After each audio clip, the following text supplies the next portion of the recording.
Video like जरूर कर लीजिए और ऐसे वीडियो लगातार फ्री में पाने के लिए चैनल को तुरंत सब्सक्राइब कर लीजिए और बेल आइकन को जरूर टैप कर लीजिए ताकि आगे भी सारे वीडियो आपको मिलते रहे। यूट्यूब में फॉलो करते हैं तो प्लीज ये वाला फ्री टेलीग्राम चैनल जरूर ज्वाइन कर लीजिएगा। सारे नोटिफिकेशन सारे अपडेट यहीं पे आते हैं, ध्यान रखिए। नमस्कार दोस्तों साउथ अमेरिका के एक और वर्ल्ड ज्योग्राफी के लेक्चर में आपका स्वागत है। आज हम लोग देखने वाले हैं बहुत ही इंपॉर्टेंट पूरे साउथ अमेरिका के डेजर्ट, प्लेट्यूज और साथ में जो इंपॉर्टेंट ग्रासलैंड होंगे वो। ठीक है, तो आई होप आपने इससे पहले के लेक्चर देख लिए, सारे माउंटेन्स वगैरह मैंने उसमें बताए थे। लगातार आप इस पूरी प्लेलिस्ट को फॉलो करिए, आपकी पूरी वर्ल्ड ज्योग्राफी बहुत शानदार तरीके से मैपिंग के थ्रू ही कवर हो जाएगी और सब याद भी हो जाएगा। तो चलिए सबसे पहले हम लोग आते हैं इस रीजन में, अपने जो चिली वाला पार्ट है। चिली की राजधानी तो आपको याद ही होगी, सैंटियागो राजधानी थी। ठीक है, तो यहाँ पे आपको एक डेजर्ट मिलता है, अटाकामा डेजर्ट। कौन सा? अटाकामा या अटाकामा मरुस्थल। इंग्लिश में भी यही बोलते हैं, हिंदी में भी यही बोलते हैं।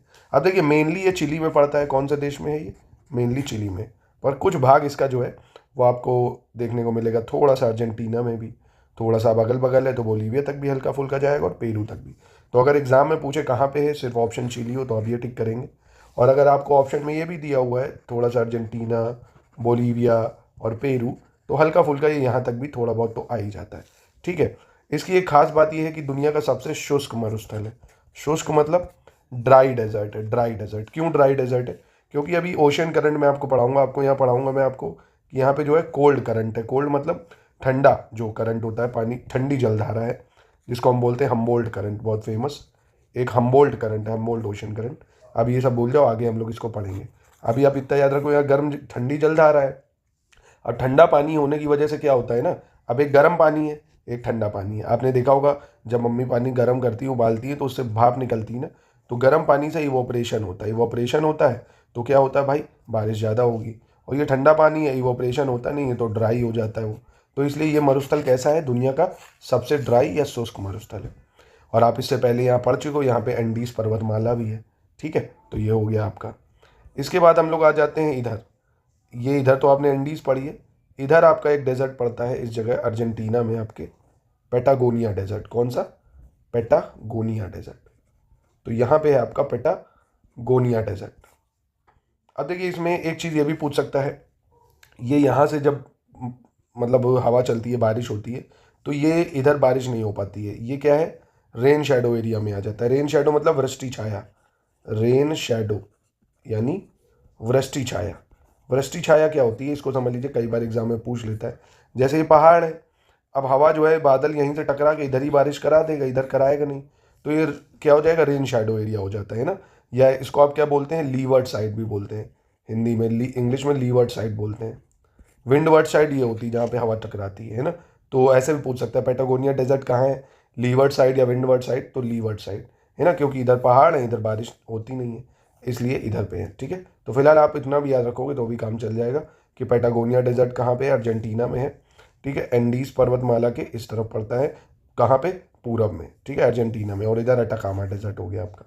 ठीक, तो बस ये दो डेजर्ट है। इसके बाद दो प्लेट्यूज हैं जो इंपॉर्टेंट है, ब्राज़ील में पाए जाते हैं, वो आपको याद रख लेने हैं। दो प्लेट्यूज यानी पठार। ठीक है, ये वाले, एक तो मैटो ग्रोसो। कौन सा? मैटो ग्रोसो प्लेट्यू या मैटो ग्रोसो पठार। और दूसरा है आपका बॉर्बोरेमा। बॉर्बोरेमा पठार या बॉर्बोरेमा प्लेट्यू। ठीक है, अब पठार आपको पता ही क्या होते हैं, जो मतलब पहाड़ों से बहुत कम होते हैं, ऊंचाई इनकी 300 से 500 मीटर ही के आसपास होती है ना, कम होते हैं ऊंचाई इनकी, तो उनको पठार बोलते हैं। ठीक है, ऐसे यहाँ पे एक बोलीविया प्लेट्यू भी है, पर वो बोलीविया में नाम से ही पता चल रहा है तो वो तो रहने ही दो, है ना, ऐसे ही बता दोगे। मैटो ग्रोसो याद रखो ब्राज़ील में, और बॉर्बोरेमा याद रखो, तो आपको याद हो जाएगा। एक अटाकामा डेजर्ट आपने पढ़ लिया, पेटागोनिया डेजर्ट पढ़ लिया, और ये दो प्लेट्यू पढ़ लिए। अब देखते हैं ग्रासलैंड। देखिए ग्रासलैंड को पढ़ने से पहले आप एक चीज़ समझ लीजिए, तो एग्जाम के लिए बहुत ज़्यादा रेलेवेंट है। आपने लैटिट्यूड पढ़े होंगे, आपने पढ़ा होगा 23.5 ये नॉर्थ होता है, इधर 23.5 साउथ होता है, यानी उत्तर दक्षिण। फिर ये 66.5 जो है आपका साउथ हो जाता है, और ये 66.5 आपका नॉर्थ हो जाता है। अब ये मैं क्यों बता रहा हूँ? मैं इसलिए बता रहा हूँ क्योंकि ये आपको पता है ट्रॉपिक ऑफ कैंसर यानी कर्क रेखा है, और ये मकर रेखा है। ठीक है, ये मकर यानी कैप्रिकॉन, ये कर्क यानी कैंसर। अब जो मतलब 23.5 जो नॉर्थ और साउथ है, ठीक है, 23.5 नॉर्थ और साउथ, इसके बीच में आप देखोगे सनलाइट ज़्यादा पड़ती है ना, धूप ज़्यादा होती है। तो इसको हम लोग बोलते हैं ट्रॉपिकल जोन। क्या बोलते हैं? ट्रॉपिकल, या हिंदी में बोले तो उष्ण कटिबंध। क्या बोलते हैं?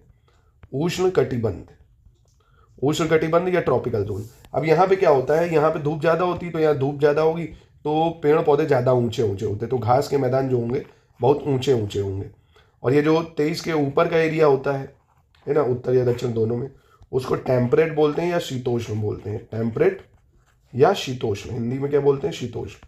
अब ठंडा है, धूप कम है, तो ऊंचाई पेड़ों में कम होगी, तो वो टेम्परेट होता है। ठीक है, तो आपको ये मैं क्यों बता रहा हूँ? मैं इसलिए बता रहा हूँ क्योंकि जो ट्रॉपिकल जोन में होगा, आपको पता है इक्वेटर यहाँ से पास होता है ना।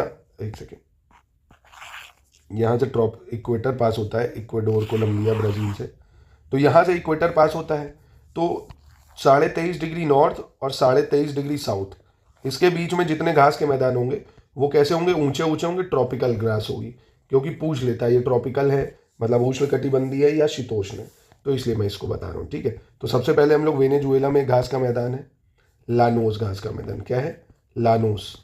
एक सेकेंड, लानोस घास का मैदान कौन सा? लानोस। ठीक है, अब ये कैसा है? ट्रॉपिकल है, यानी उष्ण कटिबंधीय है। कैसा है?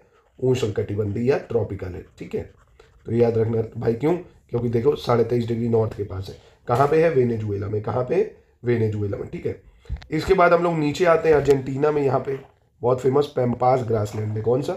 पैम्पास। अब यहाँ पे समझो ये ग्रास इतनी ज़्यादा प्रोटीन रिच है ना, यहाँ की गाय जो है वो 100 लीटर 60 लीटर दूध देती है एक दिन में। इतना ज़्यादा दूध देती है क्योंकि प्रोटीन रिच ग्रास है यहाँ। अल्फा अल्फा घास, एक अल्फा अल्फा घास है। आपसे पूछता है कहाँ पाई जाती है, तो ये पाई जाती है अर्जेंटीना में, पैम्पास में। ठीक है, आपको याद रखना, अर्जेंटीना में पैम्पास ग्रासलैंड, अल्फा अल्फा। और ये कैसी है पूछ लेगा तो आप बता दोगे कैसी है? टेम्परेट है या शीतोष्ण है। ठीक है, टेम्परेट या शीतोष्ण ग्रास का मैदान। दोस्तों देखिए, कम पढ़िए, अच्छे से पढ़िए, है ना, चीज़ें आपको याद होनी चाहिए। उसके बाद ये ब्राज़ील की 3 ग्रासलैंड याद रख लो, कटिंगास, कैराडोस और कैंपोस। ठीक है, कैंपोस, कैटिंगास, कैराडोस। कैंपोस, कैटिंगास, कैराडोस, ये कहाँ है? ब्राज़ील में। और तीनों ही कैसी हैं? ट्रॉपिकल यानी उष्ण कटिबंधी। ट्रॉपिकल या उष्ण कटिबंधी ग्रासलैंड है। ठीक है, याद हो जाएगा आराम से। चलिए ठीक है, अब जाते जाते मैं आपको एक सवाल देके जा रहा हूँ। इन माउंटेन्स को आपको नॉर्थ से साउथ यानी उत्तर से दक्षिण में लगाना है। अल्मिस्ती, कोटोपैक्शी, चिम्बोराजो, हुआसकरन, ओजस डेल सेलेडो, एकांकागुआ। ठीक है, इनको आपको उत्तर से दक्षिण में लगाना है साउथ अमेरिका में। इससे पहले के वीडियो मैंने पढ़ाया था, तो प्लीज़ इसको लगा के कमेंट में इसका उत्तर दीजिए। जो सही देगा मैं उसका कमेंट पिन करूँगा। और ऐसे ही आप शानदार तैयारी अगर करना चाहते हैं तो स्टडी फॉर सिविल सर्विसेज को ज्वाइन करके आप संपूर्ण तैयारी कर सकते हैं हमारे पेड ग्रुप में। हर एक एग्जाम को बहुत ही शानदार तैयारी आपकी कराई जाएगी। Study material, exclusive videos, current affairs, आपकी प्रैक्टिस के लिए टेस्ट, डेली क्विज, जितना एग्जाम निकालने के लिए ज़रूरी है हर एक चीज़ आपको घर बैठे प्रोवाइड कराई जाएगी।